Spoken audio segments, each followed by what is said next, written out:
Hello, good morning mga tiyay. Good morning ninyong tanan. Good morning sa ating lahat. Good morning everyone. May ano tayo mga tiyay. May papuntahan tayo doon banda din sa Don Carlos Bukidnon. At dahil ano tayo mga tiyay, masunurin tayo sa mga utos ng ating mga anakins. Kaya punta tayo doon. Pero before anything else mga tiyay, dito muna tayo sa store kasi may asikasuhin tayo dito mga tiyay. May ano tayo dito, may obligasyon, kailangan din natin bayaran mga tiyay. So tayo.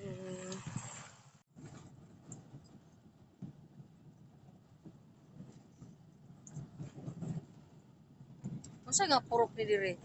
Purok 4 Norte. Actually, bandiri kina siya ma'am sa Don Carlos Norte? Norte pa ni? bandiri kina siya ma'am sa sur ug sa Norte unya sa San Nicolas. Ang kaniyatong area. Pero mas kuan man siya diri, pabor man siya diri sa kuan Norte. Ani, mo ning sa Kalpoon sa una sir. Mo rin lang. Oo, na diyan ako sa Maykenda. Oo. Dili ako sa Maykenda. Gwapo di ba? Gwapo na dito. Atong area na ara niya. Straight lang. Kanang dagay sakyanan ba ko na.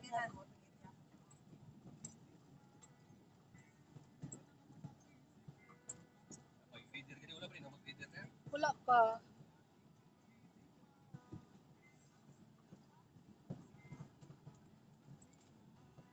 Purok 4 Norte. Saka na rin ako.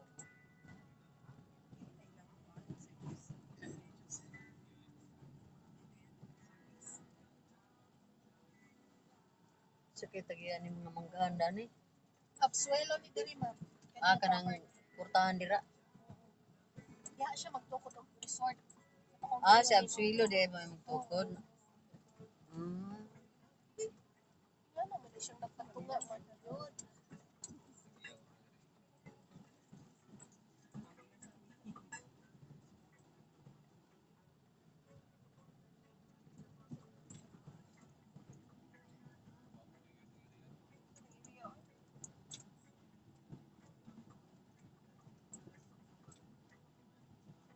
Pataas. Wala ilabot na rin ma'am. Wala pa. Kani sa iuna. Sa mga niya itong libro. Pila ka hektarya din yung 1 hectare na siya. bantog ra ako ang 1 hektarya din ni. May gamay ra siya di ay.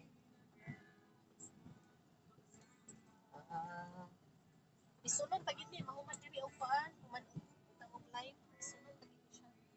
Bakandi na may bakandi na. Naa, sa Luyo.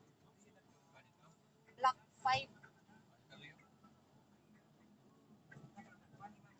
Ganito ang dapita tong Pinakaulay bitaw, nakato pinakatumoy. Tag 120. 166 square 120. Tapos pinakalayo tayo. Kanaula to. Dito tapos pinakaulahin. Nakong sa client may block 5. 4 lots niya. Wala mister. Oo. Yan ang banang drive.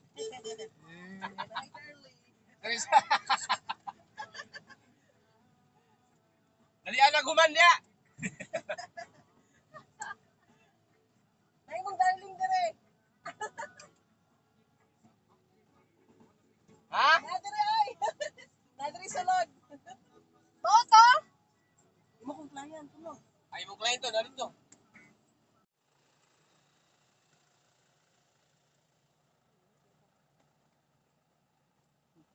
Nasa didin. Nag-front yun aning dalan.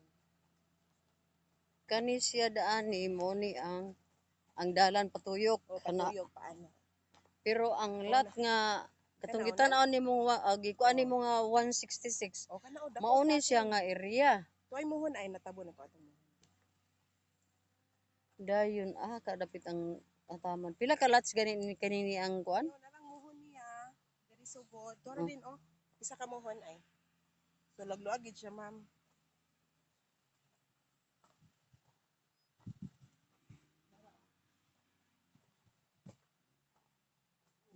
Mao na ang 166. Oh, pa yung Gikan didto pa ingon dira.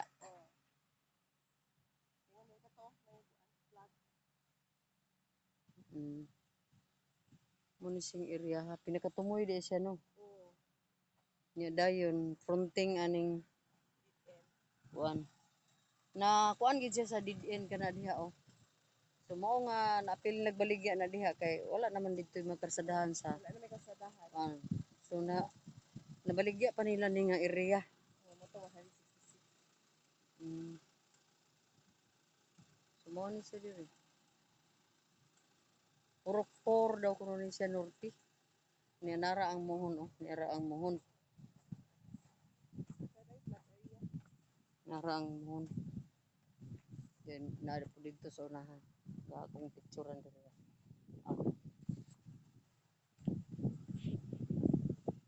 Kana siya.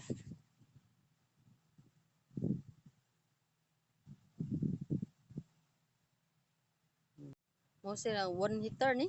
Oh, 1 hectare. Nara dito ang kuano ang sentro. Na kani dinhi Muni dinhi ang farm lots man ni then gi convert into residential 1 hectare daw ni. Kana dihang kalubi aw kanang kuan kaning manggahan i-develop daw na nga resort ni mga absuelo diri nga sa P. Andres Don Carlos. Kani. Muni siya. Wala gi kuan kay patag kayo. Rolling. Patag jud kayo as in. Yan oh. Yan may nag-grid sa daan. Yung gumawa ng daan dito.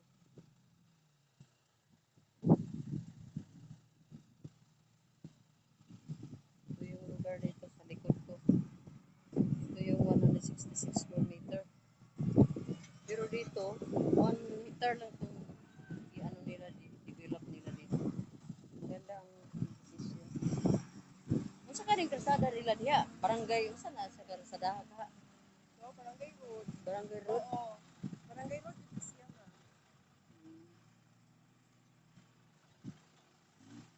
Ano yung asawa niya sa kay? Oh, ay wala ko dito sa client. Ah, Ako naka-ride na sa So, ito sa bandang likod ko, ito yung area. May daan sa harap. Ay, mainit. Sobrang init. Mainit. Ito, oh. Ito yung location. Ito. Almost sold out na lahat. Ito na lang dito sa ano. Yung nakapa-reserve na ba? Yun. Ito yung daan pasok dito. Lahat may mga interior na mga daan. Hindi naman malayo sa ano. Ayun. Ayan mga tiya. Ito naman yung ano natin. Weather. Sobrang mainit.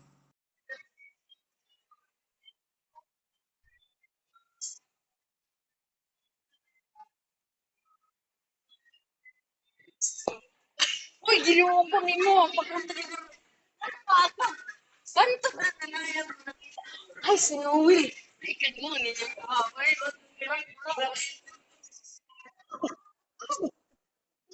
Garapan. Bakit na ako nasa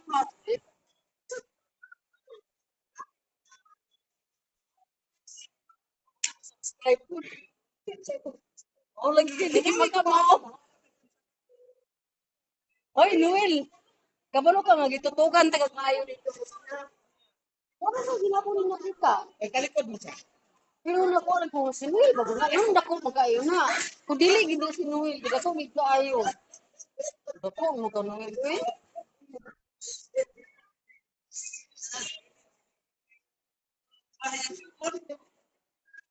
Survive.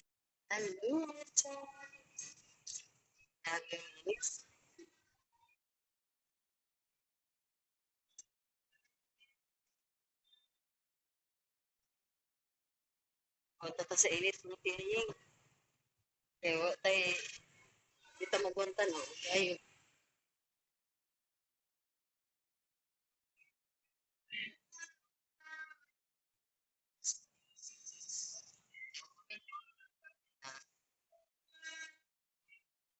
dahil hindi pa natapos.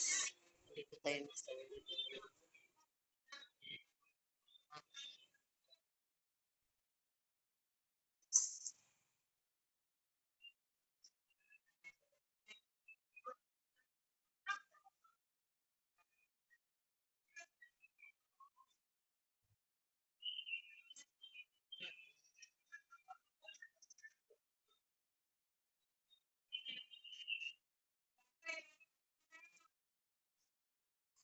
Good afternoon, mga tiyay.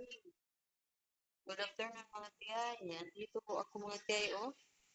Oh, may binili kami sobrang bigat mga tiyay. Kaya tumawag ako sa kay Walter na ipakuha dito sa motor. Di kaya talaga mga tiyay kasi medyo subida yung ano, daanan pa. At sobrang init mga tiyay at mabigat. So dito muna ako hangin-hangin mga tiyay para ano ba, mapreskuhan tayo. So ayun, buong araw ngayon lang tayo nakapag ano, again, dahil mayroon tayo ikabisihan kanina mga tiyay. May ano tayo, may pinuntahan tayo sa Don Carlos. Malayo yun mga tiyay. 1 hour mahigit yung drive. At doon na kami sa Maramag nag-lunch. At yun, grabe ang sakit ng init mga tiyay. Parang hindi talaga matiis. Hindi ko talaga matiis. Ewan ko lang kung yung mga sanay na sa ano sa outdoor or sa open air na mag-work. Kung kakayanin nila lalong-lalo na yung mga nag-work sa tubuhan, sa palayan. Siguro grabe siguro ang init. Kaya salamat lang tayo no na ano nainitan man tayo pero hindi tayo nagtrabaho sa sobrang init na ano na place. Ayan na si Walter. Oh. Ayan na. Tada na natin ito.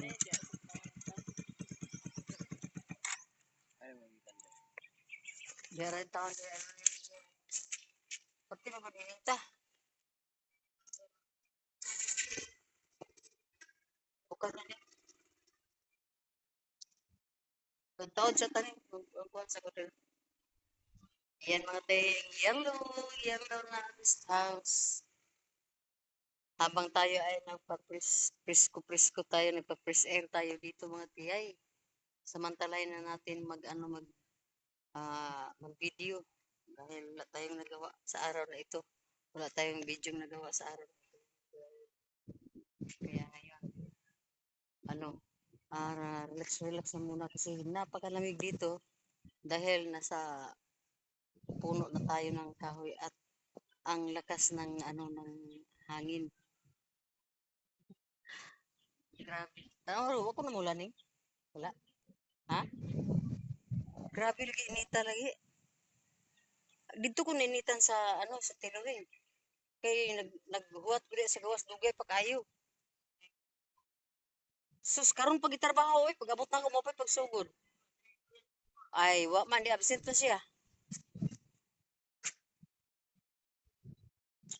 So, doon tayo sa Maramag kanina nag-lunch mga tiyay. At tayo ng shake, avocado shake. Pero inubos ko yung isang glass ng avocado shake mga tiyayeng dahil hindi naman masyado matamis. Kung matamis yun ay ayoko. Pero hindi naman matamis mga tiyay at inubos ko talaga dahil sobrang init. Sarap ng mga malalamig na So, yun. Mani mo pa yung. Mau na bahala ka diya. Padre ka. Kadag pa yung sulod dito. Kalay mag-isniya.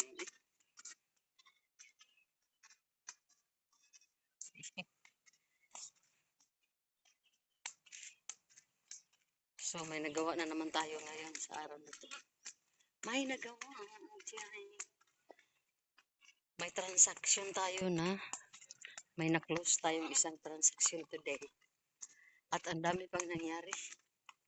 Kasi, nung kumain kami doon sa aming sa food court ng Maramag, biglang may sumulpot sa bandang likuran ko at ako'y nag-video-video sa time na yun. At kinuha yung phone ko. Bigla talaga ako mati. Pero nang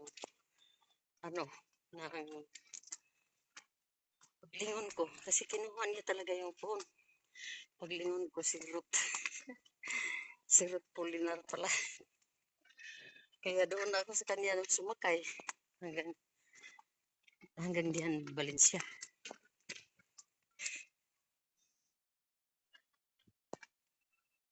Maya na. Tuloy natin ang ating balita. Hello, mga tiyay. Grabe talaga. Wala talagang ibang statement ang mga tao sa panahong ito. Sa oras na ito or sa araw na ito or sa panahon ito. Lahat ng mga statement ng mga tao ay sobrang init talaga. Aywan ko kung ilang degrees ang init ngayon. Basta sobrang init talaga mga tiyay. At dahil ako ay galing din sa sa open field, feel ko na talaga yung init mga tiyay. Kaya medyo medyo matamlay ako sa mga oras na ito na rin dahil parang hindi ko kaya yung grabe ang init. Grabe gid talaga. Grabe gid talaga. Oh, dito na ako sa bahay mga tiyay. Dito sa bahay mainit. May electric fan tayo, yun, no? May electric fan tayo, wall fan. Sa paning ay sa ning. Ay lang sa lutuan na ning. Bro, ang sapat. Domingo man no?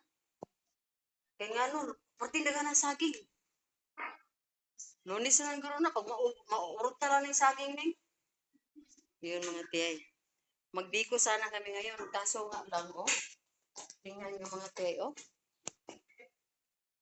Dami tayong mga saging. Na, ayan, oh. Dami tayong mga hinog na saging. Ayan. Mayroon pa doon sa sa labas. Mayroon pa doon, no? Oh. Puno pa yung yung box natin, no? Daming saging natin mga tiyay. Kaya di na muna tayo magbiko dahil masobrahan tayo sa sugar. Mas-sugar na yung yung saging. Kain naman tayo ng biko. Wala. Diabetes ang labas mga tiyay. Kaya stop muna natin yung one. So, yun. Upo na tayo kasi medyo naka-relax na tayo ng konti. Pero tingnan mo yung mukha mga tiyay. Oh. Lumabas na yung mga ugat dito mga tiyay. Oh, namumula na. Namumula si Tiyaying. So, yun, dahil may utos na naman ng anak natin at kailangan din naman natin gabayan yung mga bata natin sa mga desisyon nilang gagawin. At ako'y, lang,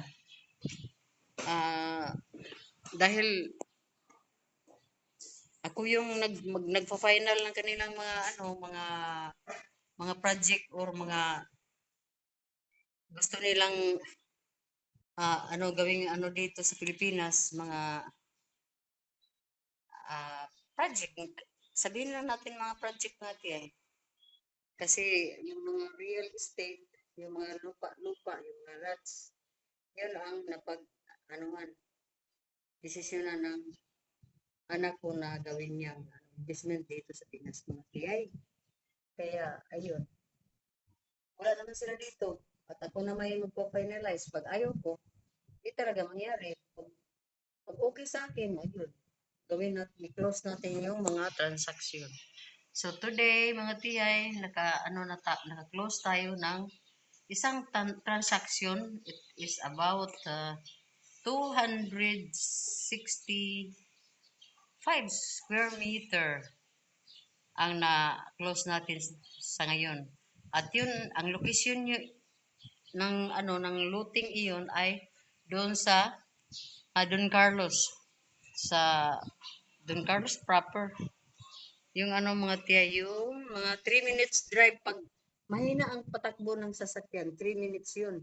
Pero kung katamtaman talaga yung ipalagay lang natin nasa mga 60 na na speed ng sasakyan, mga 2 minutes pag medyo lakas-lakas siguro, hindi na umabot ng 2 minutes from terminal or basta diyan sa pinakasentro. Okay. So, na-close natin yun, nakapag na tayo doon, nakapag-reserve na tayo at 2 days more or 1 day, after 1 day, siguro, bayaran muna natin yung isang lot at next naman yung isang lot. Basta lahat yun is 265. Kasi dalawang lot yun mga tiya. Kasi ang cut every lot is 100 square meter. At dahil nandun kami sa end, binigay na rin ng company ah, yung kalsada, yung daan, pinaka-DN na route, binigay na din sa amin. So, naging 265 square meter instead of 200. Kasi wala nang gagamit na iba pa sa road kasi dead-end na yung mga tiyaying. At yung kinuha naming lot ay in between sa dead-end na road. So, binigyan na nila sa amin yung 65 na road, square meter na road. Ayun, yun yung nagawa natin today. So, hopefully, pagbalik natin sa sa next day siguro, doon sa office, mag-full payment na tayo. Ayun, mga tiyan. So, ayun.